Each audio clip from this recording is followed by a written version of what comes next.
Halo Sobat Semani.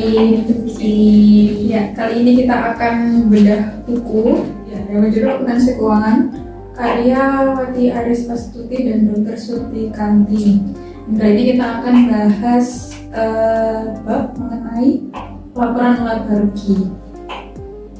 Ya, siapa dulu yang mau Laporan laba rugi atau bisa disebut dengan income statement ya, atau profit and loss statement adalah bagian dari laporan keuangan suatu perusahaan yang dihasilkan pada suatu periode akuntansi yang menjabarkan unsur-unsur pendapatan dan beban perusahaan sehingga menghasilkan suatu laba atau rugi bersih.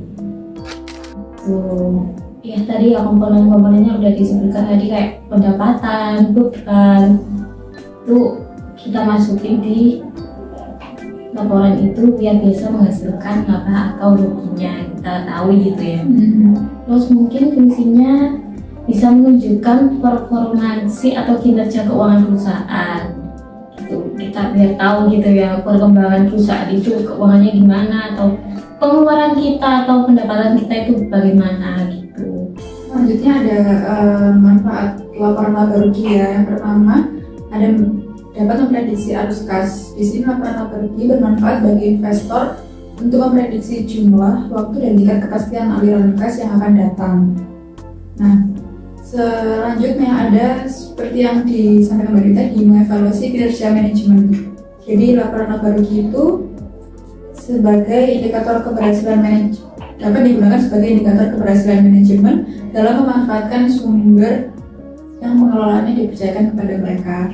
Dari komponen laba rugi dalam laporan keuangan itu kan ada pendapatan, HPP, laba kotor, pemasaran, dan itu ini ya biasanya yang dipakai di sebelum jadi laporan keuangan itu ya, yang berbentuk komponennya itu. Penyisian laporan metodenya ada laporan laba rugi single step sama laporan laba rugi multi step. Single step itu biasanya ada pendapatan, biaya, laba bersih, menunjukkan jumlah pendapatan dan biaya secara keseluruhan tanpa memisahkan antara jenis pendapatan dan biaya tertentu.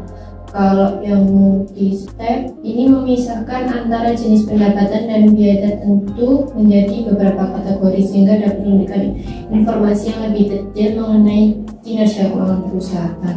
Cara menyusun laba rugi di laporan laba rugi ya. Pertama itu kan kita ada dari pendapatan kita, penjualan itu kita kurangi dari HPP ya, pengeluaran rugi itu nanti ketemunya laba kotor.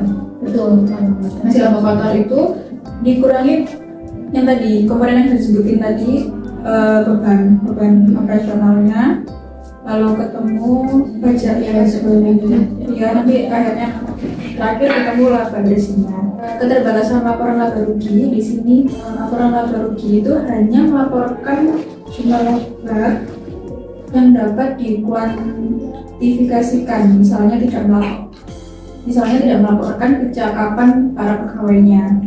Jadi cuman angka-angka doang kan, secara pendapatan nanti dapatnya laba berapa gitu. Jadi nggak bisa mengetahui informasi-informasi lain.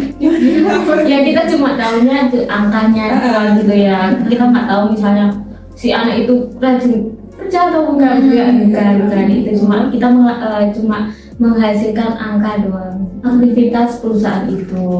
Lalu yang kedua adalah laporan laba rugi menyajikan laba yang jumlahnya dipengaruhi metode pengukuran yang dipakai. Misalnya metode penyusutan straight line itu akan berbeda pengaruhnya dengan laba perusahaan bila dibandingkan dengan metode double declining balance. Jadi metode penyusutan yang dipakai sama perusahaan itu kan beda-beda ya. Jadi nanti itu juga pengaruh di laporan laba ruginya. Oh, kalau misalnya perusahaan nggak membuat laporan laba ruginya itu mungkin kita nggak tahu ya, apa kita untung berapa, kita mengeluarkan berapa gitu ya. Kalau perusahaan nggak bikin laporan keuangan gitu ya. Jadi laporan laba rugi itu sangat penting. Sangat penting, salah satu komponen laporan keuangan gitu. Pembuatan laporan laba rugi itu biasanya di awal bulan setelah melewati akhir bulan ya. Jadi setelah penjualan di akhir bulan itu direkap ditutup. Iya, jadi waktu tutup buku itu setelah 1 bulan atau 1 periode itu penjualan kita berapa, biaya operasional kita berapa, itu bisa direkap nanti jadi laporan laba rugi. Nah di sini itu aku tadi mau jelasin beban yang termasuk di dalam beban operasional.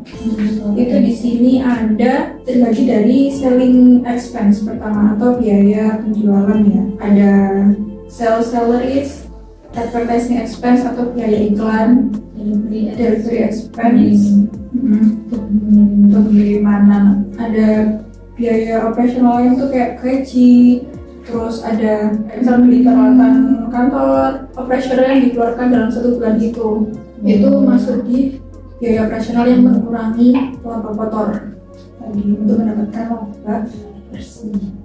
Berarti ini peralatan juga masuk gitu ya ke laba rugi? Masuk, jadi peralatan itu masuk di biaya operasional kan. Misalnya kayak kita beli pulpen, pensil, alat tulis gitu ya, ATK, itu masuknya kan di biaya operasional. Itu kan kita gunakan untuk operasional bisnis kita sehari-hari kan, jadi masuk di biaya operasional. Oke, jadi seperti itu udah buku kita kali ini. Jadi mungkin tahap awal untuk membuat laporan keuangan ya buat laba rugi gitu ya salah satunya. Iya, salah satunya. Nah tadi saya ringkas lagi. Laporan laba rugi itu adalah laporan yang menunjukkan keadaan perusahaan dalam suatu periode tertentu.